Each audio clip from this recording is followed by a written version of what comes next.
आइए सुनते हैं शिव पुराण रुद्र संहिता पार्वती खंड अध्याय 34 का सेकेंड डे। ओम श्री गणेशाय नमः। ओम ऐं सरस्वत्यै नमः। ओम सर्वेभ्यो देवेभ्यो नमः। ओम सद्गुरुदेवेभ्यो नमः। ओम नमः शिवाय। हमने सुना था कल राजा अनरण्य की बात। उसमें वो अपनी पुत्री के लिए दूतों को भेज रहे पत्र से।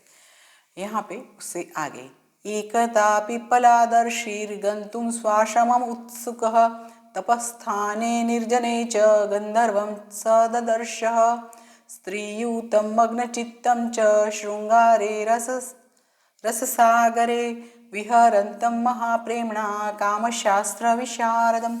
एक समय ऋषि पिप्पलाद जब अपने आश्रम जाने के लिए तत्पर थे, तभी तपस्या के योग्य एक निर्जन स्थान में उन्होंने काम कला में निपुण तथा स्त्री के साथ श्रृंगार रस के सागर में निमग्न हो बड़े प्रेम से विहार करते हुए एक गंधर्व को देखा। दृष्ट्वा तम मुनिशार्दूलः सकामः संबभूव सः तपः स्वदत्तचित्तश्चा चिन्तयद्दार संग्रहम्। वे मुनिश्रेष्ठ उसे देखकर काम के वशीभूत हो गए और तब से चित्त हटाकर दार संग्रह की चिंता में पड़ गए। एवं वृत्तस्य तस्यैव पिप्पलादस्य सन्मुनेः कियत्कालो गतस्तत्र कामोन्मत्तिचेतसः। इस प्रकार काम से व्याकुलित चित्त हुए उन श्रेष्ठ मुनि पिप्पलाद का कुछ समय बीत गया। एकदा पुष्पभद्रायां स्नातुं गच्छन् मुनीश्वरः ददर्श पद्मां युवतीं पद्मामिव मनोरमाम्।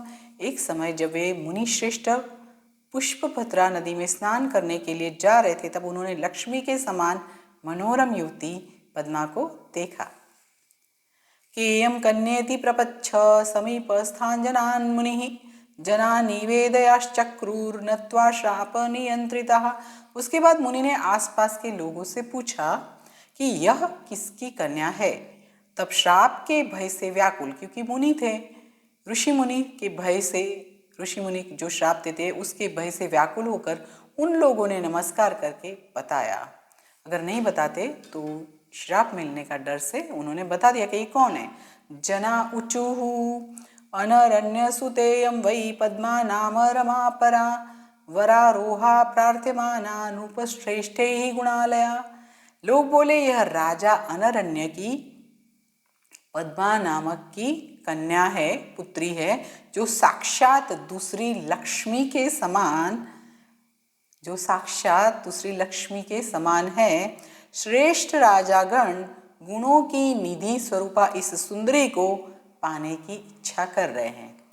कौन इनको पाने की इच्छा करे? श्रेष्ठ राजागण गुणों की निधि स्वरूपा इस सुंदरी को पाने की इच्छा कर रहे हैं। ये कौन बोले? ये लोगों ने बताया पिप्पलाद ऋषि मुनि को। उससे आगे ब्रह्मोवाच तच्छ्रुत्वा स मुनिर्वाक्यं जनानां तथ्यवादिनां चुक्षुभातीव मनसि तल्लिप्सुरभवच्चसः। ब्रह्मा जी बोले, इस प्रकार वे मुनि उन सत्यवादी मनुष्यों की बात सुनकर अत्यंत व्याकुल हो उठे और मन में उसे प्राप्त करने की इच्छा करने लगे। मुनिः स्नात्वाभीष्टदेवं सम्पूज्य विधिवच्छिवं जगाम कामि भिक्षार्थमनरण्य सभां गिरे। हे गिरे, उसके बाद मुनि स्नान करके विधि पूर्वक अपने इष्ट देव शंकर का विधिवत पूजन करके काम के वशीभूत होकर भिक्षा के लिए अनरण्य की सभा में गए। काम से वशीभूत होकर भिक्षा के लिए राजा अनरण्य की सभा में वो मुनि गए। राजा शीघ्रं मुनिं दृष्ट्वा प्रणनाम भयाकुलः मधुपर्कादिकं दत्वा पूजयामास भक्तितः। राजा ने मुनि को देखते ही भयभीत होकर प्रणाम किया और मधुपर्कादि देकर भक्तिपूर्वक उनकी पूजा की। कामात् सर्वं गृहीत्वा च ययाचे कन्यकां मुनिः मौनी बभूव नृपतिः किंचिन्निर्वक्तुमक्षमः।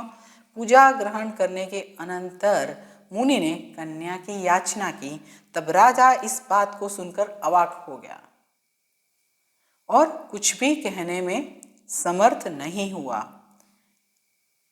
मुनिः ययाचे कन्यां सतां देहीति रूपेश्वर अन्यथा भस्मसात् सर्वं करिष्यामि क्षणेन च। उन मुनि ने कन्या को मांगा और कहा, हे नृपेश्वर, तुम अपनी कन्या हमें दे दो, अन्यथा मैं क्षण भर में सब कुछ भस्म कर दूंगा। ये ऋषि मुनि ने अनरण्य राजा से उनकी पुत्री का हाथ मांगा और अगर वो नहीं देंगे तो वो सब कुछ क्षण भर में भस्म कर देंगे, ये भी बता दिया। इससे आगे क्या बात हो रही है, क्या हो रहा है, वो हम लोग कल सुनेंगे। हर दिन शिव पुराण सुनते रहें, शिव भक्ति हो जाएगी। चलिए अभी मेरे साथ बोलिए, ओम नमः शिवाय, ओम नमः शिवाय, ओम नमः शिवाय।